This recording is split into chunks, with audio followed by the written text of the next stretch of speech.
आ धानिया बाजरी है। ये गुजरात की कोई कंपनी है धानिया।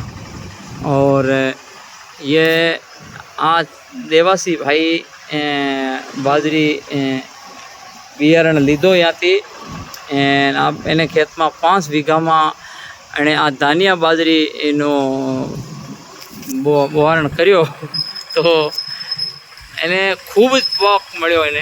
तो हवेथी आ भाई थी संपर्क करवो होय तमारे अने आज बाजरीनुं बियारण जे लेवुं होय तो बधा आ भाई थी संपर्क करो। सरनऊ आवी एंड आ भाईनुं नाम छे गोकड़ा भाई। गोकड़ा भाई मोटा किसान छे। भेड़ बकरी ने बधुं राखे छे। बाजरी बोए छे। 8 फूट डोको छे अने बहु मोटो फूंक्यो छे बाजरीनो। आ गोकड़ा नाम आवीने तमे सरनऊ में आवीने कहो एटले आ हाजर थई जाय तमारे।